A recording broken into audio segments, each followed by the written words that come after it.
Hello, Tuesday World Economic News. We'll start. Opening chart there is of Egypt because it's in the news so much, and oil. As you can see, the black line going from 1960 is consumption, the amount of consumption of oil going on in Egypt. The grey background is their production of oil. It's not a huge quantity, but you can see it's holding up at the moment. But because the consumption's going up so much, the net exports there in green are going down, and it looks like now they've gone down to zero and will probably go red in the next couple of years, maybe even weeks, and to net imports again like it was back in the 60s. I'm not saying that is the basis of Egypt's trouble, but it must be certainly one of them, as opposed to places like Libya and Gaddafi, who's in a similar sort of position, but he's got more oil money to bribe the people with. The Aleph blog on human fertility and people. The idea here is that global population growth will not be as most people project it to be. I take from the article, there are many reasons why the total fertility rate is declining, and it is declining now, obviously. Educating females makes many of them want to have fewer kids. Contraception is more widely available. The marriage rate is declining globally, and governments provide an illusion of support, commonly believed that the government can support people in their old age, so people don't have kids for old age support.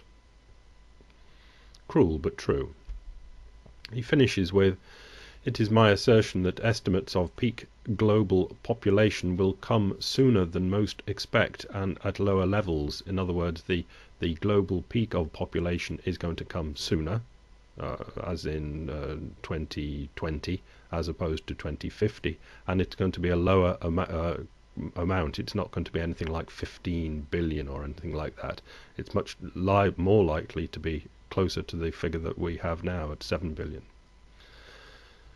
But what would happen to the economy of a world where the total population peaks out and starts to decline? It will be a global Japan. Per capita growth will slow, and those who are younger will find fewer opportunities to advance as oldsters hang on to their jobs for longer. And he says, and he's a bright boy, that this is going to happen much sooner than later, much sooner than most people think. He finishes with a bit that I really don't like, but I like the rest of the article, so I feel I've got to read the last paragraph. "Personally, I believe that mankind can overcome resource limits. We're smart, but we don't figure out ways to overcome limits unless we're forced to do so. Thus, I am not worried about overpopulation or shrinking population." He thinks we're smart enough to get round things. Most things I think we are, but energy, maybe not. Business Insider Money Game. The CBO reveals 10 cringe-worthy facts about US government spending.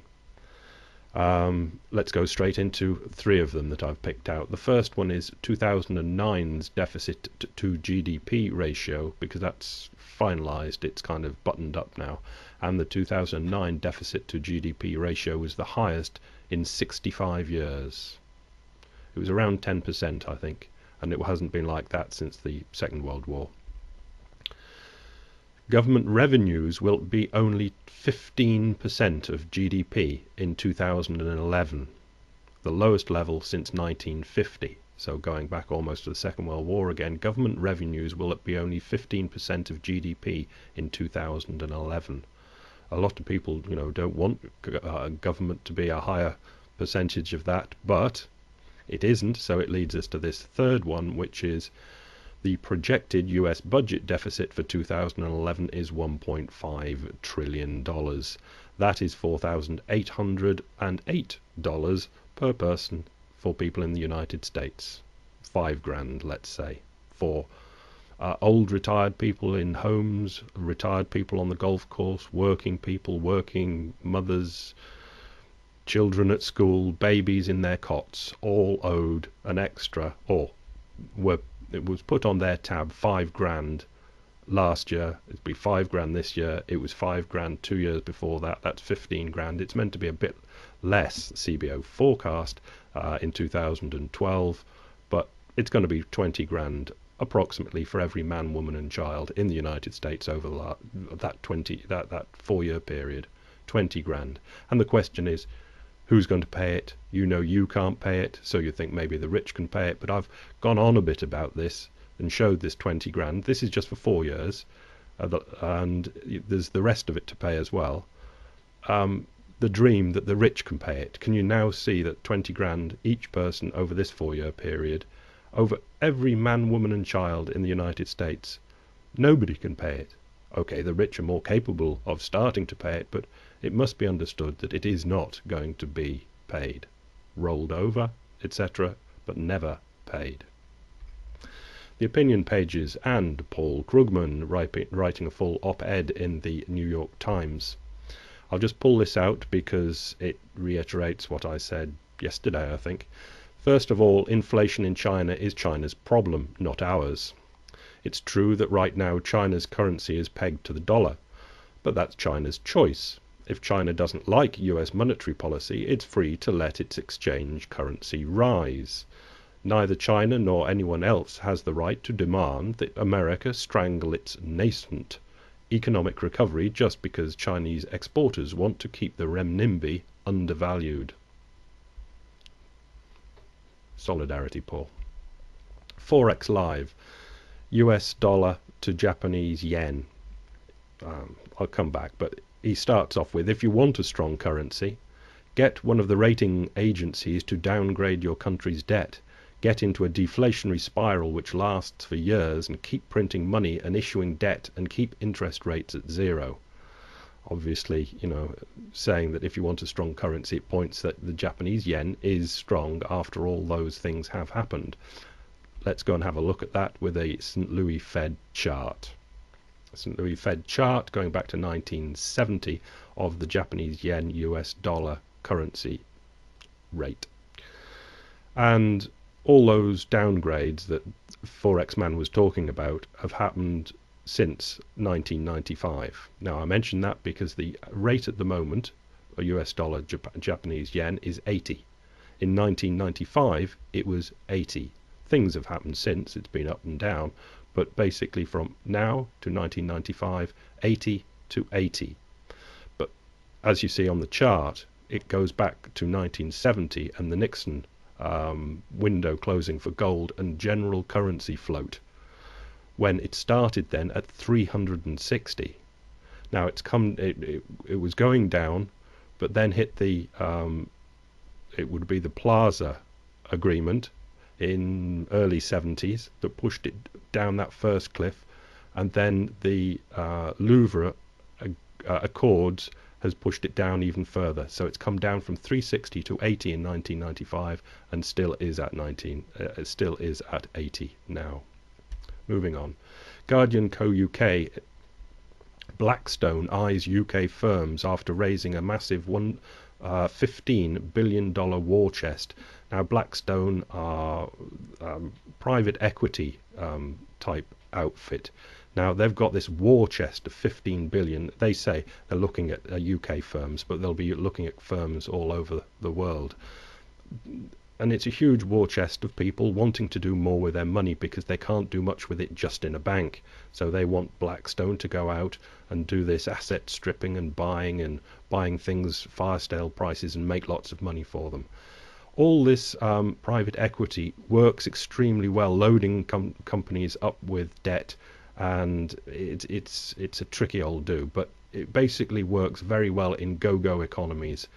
I would not have a penny or a cent of my savings in that Blackstone $15 billion war chest. I don't think they'll do too well with it. Fitch on Spanish mortgage walkaways. Financial Times Alphaville. Fitch, the ratings agency, seems angry. I'll read. In a Friday statement, the rating agency dealt with a recent ruling, link, by a judge in the Spanish province of Navarra, which said that giving a mortgaged house back to a bank is sufficient to cancel mortgage debt, even if the house has negative equity. This is rather different to what normally happens in the Spanish system, with banks able to go after assets of defaulted borrowers for up to 15 years.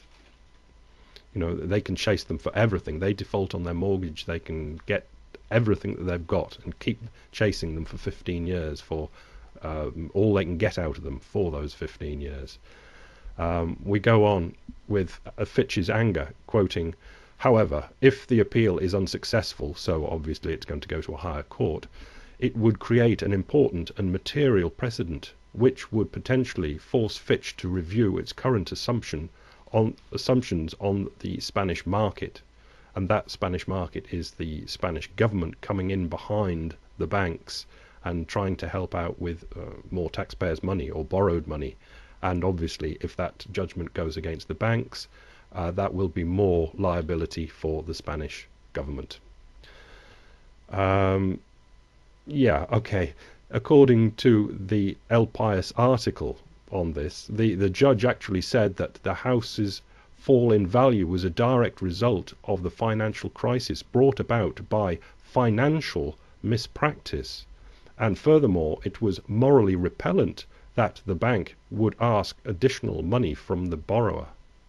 Whoa, this is the judges getting uppity.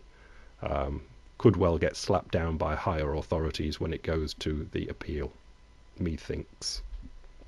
Finish with Pink Picks. This is Wolfgang Munchau's article in the Financial Times, talking about the euro, which is his speciality in the euro region, and in this case inflation. I'll just read a few lines.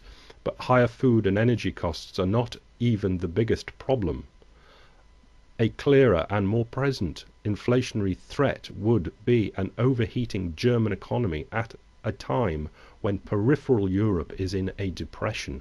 This is a big call from Wolfgang Munchau, and I think a brilliant one, because if that comes to pass, that would cause so much problem.